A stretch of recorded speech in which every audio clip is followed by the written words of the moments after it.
वर्धा शहरातील आर्वी नाका चौकात वाहतूक नियंत्रण शाखेकडून करण्यात आलेल्या नाकाबंदी दरम्यान दारूच्या नशेत प्रवासी भरून ऑटो चालवणाऱ्या चालकावर गुन्हा दाखल करण्यात आला आहे। याच दरम्यान मोठ्या आवाजाचे बिना परवाना सायलेन्सर बसवलेल्या 4 बुलेटवरही पोलिसांनी कारवाई केली आहे।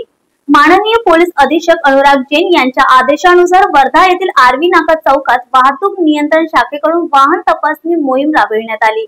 या नाकाबंदी दरम्यान MH32AK0340 क्रमांकाच्या ऑटो रिक्षातील चालक प्रवासी भरून अति वेगाने आणि निष्काळजीपणे वाहन चालवत असल्याचे पोलिसांना दिसून आले। वाहतूक पोलिसांनी तत्काळ ऑटो थांबवली असता चालक दारूच्या नशेत असल्याचा संशय आला। चौकशीत त्यांच्या तोंडातून येणाऱ्या वासावरून आणि मेडिकल तपासणीत त्याच्या रक्तात अल्कोहोलचे प्रमाण आढळल्याने ऑटो चालक कैलास भास्करराव आडे वय वर्ष 25 राहणार सिंधी मेघे वर्धा यांच्या विरुद्ध मोटार वाहन कायदा कलम 185 अन्वये वर्धा शहर पोलीस ठाण्यात गुन्हा नोंदविण्यात आला आहे।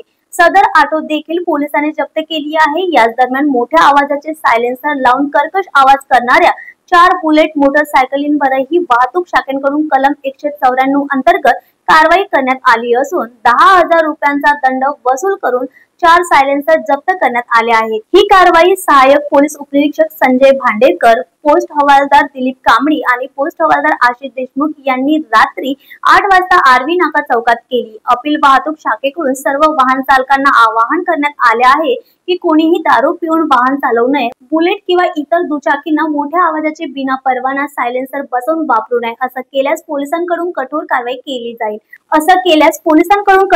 केली जाईल असा इशारा पोलीस निरीक्षक विलास पाटील वाहतूक शाखा वर्धा यांनी दिला। न्यूज एक्सप्रेस करिता वर्धावरून संतोष देशमुख यांची बातमी। भंडारा के आगामी नगर परिषद चुनाव को देखते हुए मुख्य अधिकारी करण कुमार चौहान ने समस्त भंडारा वासियों से लोकतंत्र के इस पर्व में बड़ी संख्या में मतदान करने की अपील की है। उन्होंने कहा, मैं अपना हर काम छोड़कर सबसे पहले मतदान करूंगा। चौहान ने नागरिकों से आग्रह किया है कि वे अपने मताधिकार का उपयोग कर एक मजबूत और जनहितैषी नगर परिषद का निर्माण करें। नगर परिषद भंडारा की आगामी चुनाव प्रक्रिया को लेकर नागरिकों में अब उत्साह बढ़ता दिखाई दे रहा है।